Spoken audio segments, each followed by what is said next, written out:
நீங்கள் பார்த்து கொண்டிருப்பது ஆம்ஸ்டாங் டிவி.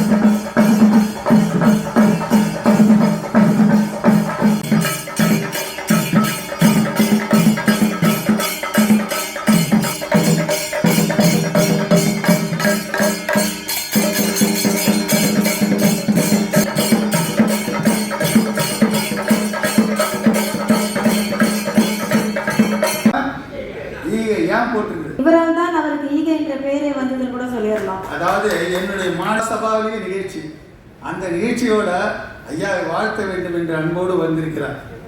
ஒரு மனிதர் சாதனை மனிதராக இருப்பதோடு நடத்தியதோடு மட்டும் அல்லாமல் கவியரசு ஒரு பாடல்ல சொல்வாருன்னு, மாபெரும் சபையில் நீ நடந்தால் உமக்கு மாலைகள் விழ வேண்டும், மாற்று குறையாத மன்னவனுக்கு புகழ வேண்டும். அதே போல இன்னைக்கு பார்த்தீங்கன்னா அவர் மட்டுமா, அவங்களுடைய ஃபேமிலி பார்த்தீங்கன்னா அனிதா, யுவராஜ் என்கின்ற சுரேஷ், அருண்குமார் இங்கே இருந்தார். சிறந்த ஒரு இயக்குநராக வளம் வர இருக்கிறார். சாதனை திரைப்படங்களே நமக்கு நிறைய இருக்கிறார். பலமான கைத்தறி கொடுக்குறாங்க. அதே போல இவங்க வீட்டில் பார்த்தீங்கன்னா மழை செல்வங்களுக்கு குறைவே இல்லை.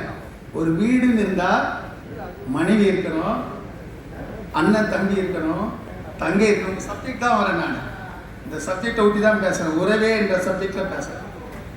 அதே போல் அவங்களுடைய அன்பு அந்த வீட்டில் தவிர பார்த்துங்க, அஸ்விதா, பிஷாதி, அஸ்வின் கர்ணா, பிரகதீஸ்வர், இதெல்லாம் இருந்தாருன்னா கருணாகரன் சாருக்கு எந்த நோய் வரும்? எதுவுமே இல்லை. சிரிச்ச முகம் பாருங்க, இப்போ கூட பாருங்க லைட்டாக சிரிச்சின்னு தான் இருக்கார். ஆனால் முடிவானவர், ஆற்றல் மிக்கவர், எதையும் தாங்கும் இதயம் கொண்டவர், எல்லோராலும் போற்றப்படுகின்ற ஈகை குணம் கொண்டவர், வள்ளல் தன்மை மிக்கவர். இப்படி நான் அடிக்கிட்டே நான் 1 மணி நேரம் பேசக்கூடிய பேச்சாளர். அதில் 7 பேரில் ஒரு ஆளை என்னை செலக்ட் பண்ணி டிரான்ஸ்போர்ட் பண்ணி டாக்டர் பண்ணி வந்தாங்க. ஆமாம், அது அதே மாதிரி இலங்கை பல்கலைக்கழகமும் எனக்கு ஒரு டாக்டர் பட்டம் வந்தது.